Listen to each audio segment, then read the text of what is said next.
ତ ଜୁଜୁମୁରା ବ୍ଲକ କାର୍ଯ୍ୟାଳୟ ସମ୍ମିଳନୀ କକ୍ଷରେ ବ୍ଲକ ସ୍ତରୀୟ ପ୍ରାକୃତିକ ବିପର୍ଯ୍ୟୟ ସମୟରେ ଉଚିତ ପଦକ୍ଷେପ ନେବା ପାଇଁ ଏକ ଟେବୁଲ ଟପ୍ ଅଭ୍ୟାସ ବୈଠକ ବିଡିଓ ରାଜେଶ ଏକାଙ୍କ ସଭାପତିତ୍ୱରେ ଅନୁଷ୍ଠିତ ହୋଇଯାଇଛି।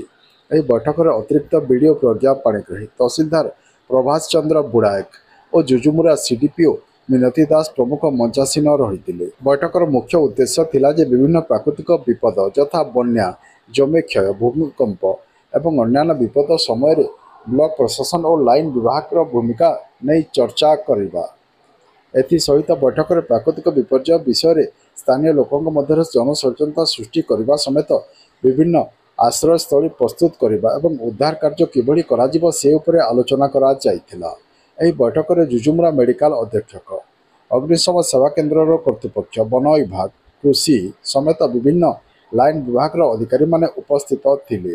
ପରିଶେଷରେ ଜୁଜୁମୁରା ଅଗ୍ନିଶମ ସେବା କେନ୍ଦ୍ର ପକ୍ଷରୁ ପ୍ରାକୃତିକ ବିପର୍ଯ୍ୟୟ ସମୟରେ କିଭଳି ଭାବରେ ସୁରକ୍ଷିତ ଭାବରେ ଉଦ୍ଧାର କାର୍ଯ୍ୟ କରାଯିବ ସେ ନେଇ ମକ୍ଡ୍ରିଲ୍ ମଧ୍ୟ ପ୍ରଦର୍ଶନ କରାଯାଇଥିଲା।